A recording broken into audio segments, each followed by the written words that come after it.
ನಮಸ್ಕಾರ ರೈತ ಮಿತ್ರರೇ. ಏನು ಭೂಮಿ ಏನೋ ಕೆಲಸ ಮಾಡ್ತಾ ಇದೆಯಾ, ಏನು ಸಮಾಚಾರ ಅಂತ ಕೇಳ್ತೀರಾ. ಇವತ್ತಿನ ಸಮಾಚಾರ ಏನಪ್ಪ ಅಂದರೆ ಸ್ವಲ್ಪ ಈರುಳ್ಳಿ ಕೀಳೋದಿತ್ತು. ಸರಿ ಆಯಿತು ಅಂತ ನಾನು ಅಮ್ಮ ಈರುಳ್ಳಿ ಕೀಳಕ್ಕೆ ಹೋಗಿದ್ವಿ. ಈರುಳ್ಳಿ ಶುಂಠಿ ಒಳಗೆ ಸ್ವಲ್ಪ ಹಾಕಿದ್ವಿ. ಶುಂಠಿ ಫಸ್ಟ್ ಚೆನ್ನಾಗಿ ಬಂದಿರಲಿಲ್ಲ ಅಂತ ಹಾಕಿದ್ವಿ, ಬಟ್ ಈರುಳ್ಳಿ ಚೆನ್ನಾಗೇ ಐತೆ. ಕೀಳ್ತಾ ಇದ್ವಿ. ನಮ್ಮ ಕಡೆ ನಾವು ಹಾಕೋದು ಸಣ್ಣ ಈರುಳ್ಳಿ, ನಾವು ಹಾಕಲ್ಲ. ಅದ್ರ ಬಗ್ಗೆ ನನಗೆ ಅಷ್ಟು ಗೊತ್ತಿಲ್ಲ. ಸರಿ ಕೀಳ್ತಾ ಕೀಳ್ತಾ ಮಳೆ ಬೇರೆ ಬಂದ್ಬಿಡ್ತು. ಫುಲ್ ಭಯ ಆಗೋಯ್ತು. ಹೇಳ್ತಾರಲ್ಲ, ಬಿಸಿಲಿಗೆ ಹಾಕಿದ್ರೆ ಆನಂದ, ನೀರಿಗೆ ಹಾಕಿದ್ರೆ ಗೋವಿಂದ ಅಂತ. ಈರುಳ್ಳಿ ಕತೆ ಹಂಗೆ ಕೀಳ್ಬೇಕಾದ್ರೆ ಮೊದಲೇ ಅದು ಮಣ್ಣಾಗಿರ್ತದೆ, ಅದ್ರ ಜೊತೆ ಇನ್ನೂ ಸ್ವಲ್ಪ ನೀರಾಗ್ಬಿಟ್ರೆ ಕೊಳ್ತೋಯ್ತು ಅಂತಲೇ ಅರ್ಥ. ಈರುಳ್ಳಿ ಕತೆ ಅಷ್ಟೇ ಅಂತಲೇ.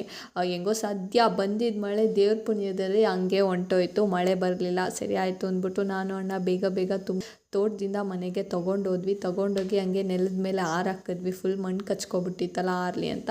ಮತ್ತೆ ತಿರ್ಗಾ ಬಂದು ಟೊಮೊಟೊ ಎಲ್ಲ ಇತ್ತು, ಟೊಮೊಟೊ ಕುಯ್ಕೊಂಡು ಮನೆಗೆ ಹೋದ್ವಿ. ಇವತ್ತಿನ ವಿಡಿಯೋ